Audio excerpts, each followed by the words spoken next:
Perkenalkan, nama saya Salsabila, mahasiswa Administrasi Publik UIN Sunan Gunung Jati Bandung dengan NIM 12280100208. Nah, di sini saya akan memaparkan hasil kajian saya yang berjudul Transformasi Administrasi Publik di Era Digital, Peluang dan Tantangan bagi Pemerintah Modern. Nah, penelitian ini tuh merupakan studi pustaka yang membahas bagaimana administrasi publik itu bertransformasi menghadapi distribusi teknologi informasi. Langsung aja. Nah, di materi presentasi ini yang pertama ada latar belakang, yang kedua itu metodologi penelitian, yang ketiga itu ada studi banding atau literatur, yang keempat itu ada hasil penelitian, yang kelima kesimpulan, dan keenam itu penutup. Langsung aja ya tanpa berlama-lama. Kita mulai ke slide 1. Nah, jadi latar belakang masalahnya itu di era digital itu telah mengubah cara kerja birokrasi dari sistem manual menjadi digital. Nah, pemerintah itu dituntut untuk memberikan pelayanan yang cepat, transparan, dan akuntabel. Namun demikian, masih terdapat berbagai kendala seperti kesenjangan digital, resistensi aparatur sipil negara atau ASN, dan keterbatasan infrastruktur teknologi. Untuk menjawab tantangan tersebut, dibutuhkan kepemimpinan yang visioner serta reformasi sistematik yang menyeluruh agar transformasi dapat berjalan secara efektif dan berkelanjutan. Kayak gitu. Nah,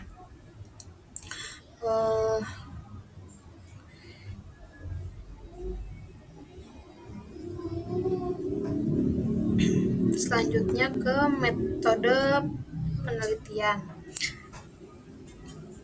Nah, metode penelitian ini yang digunakan adalah studi pustaka ya, dengan pendekatan kualitatif deskriptif.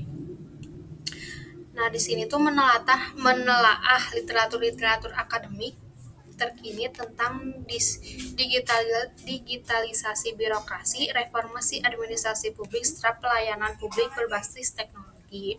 Terus analisisnya itu dilakukan secara tematik dan komparatif untuk menangkap pola dan dinamika transformasi birokrasi digital dari berbagai sudut pandang. Selanjutnya, studi perbandingan atau literatur.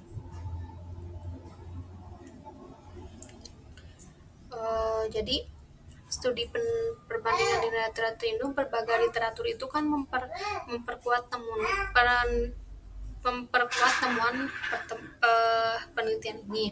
Yang pertama itu menurut Ilham 2025 yang dimana menekankan pentingnya kepemimpinan humanis dalam birokrasi digital. Adapun dari Padri dan Phil 2024 yang menyebut 5 aspek utama birokrasi yang terdampak langsung oleh digital.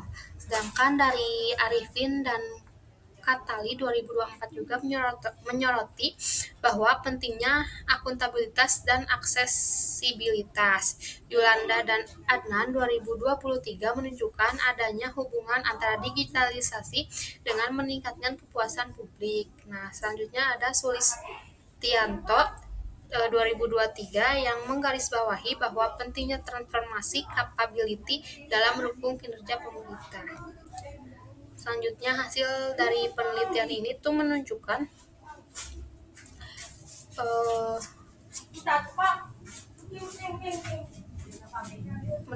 bahwa digitalisasi itu mendorong perubahan paradigma birokrasi dari sistem manual yang lambat menjadi sistem yang terbuka dan berbasis data. Selanjutnya, penerapan e-government dan smart e-government juga telah mengubah cara pemerintah bekerja, berinteraksi dengan masyarakat, serta mengambil keputusan. Namun, keberhasilan transformasi ini tuh sangat tergantung pada kesiapan organisasi dan kualitas kepemimpinan birokrasi. Selanjutnya juga transformasi digital itu tidak lepas ya dari tantangan, kesenjangan digital antar wilayah, resistensi aparatur sipil negara, lemahnya literasi digital, serta kekakuan regulasi menjadi hambatan utamanya itu. Nah, selain itu, belum meratanya infrastruktur dan sistem pengamanan siber yang lemah memperbesar resiko dalam pengelolaan data secara digital. digital. Namun, peluang yang ditawarkan juga sangat besar. Digitalisasi itu mampu meningkatkan efisiensi birokrasi, mempercepat pelayanan, serta mendorong partisipasi masyarakat dalam proses kebijakan.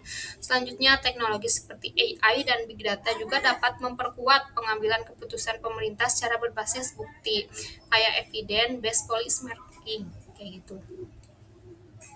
Nah,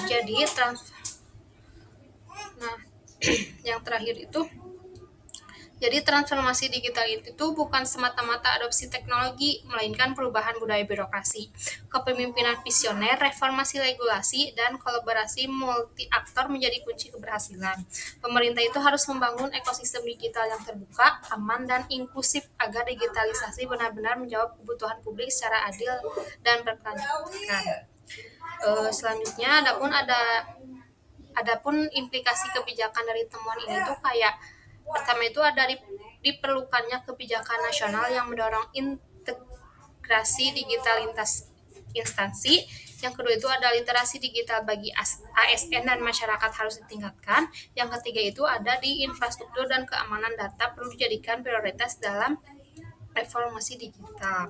Nah, sebagai penutupnya itu, transformasi administrasi publik di era digital merupakan peluang strategis yang harus direspon dengan serius. Jika dikelola dengan tepat, digitalisasi dapat memperkuat pemerintahan yang akuntabel, transparan, dan berbasis pelayanan. Namun, hal ini hanya bisa dicapai dengan kepemimpinan yang kuat, regulasi yang fleksibel, dan kerjasama lintas sektor yang solid. Mungkin sekian pemaparan presentasi dari saya. Mohon maaf bila ada kesalahan. Wassalamualaikum warahmatullahi wabarakatuh.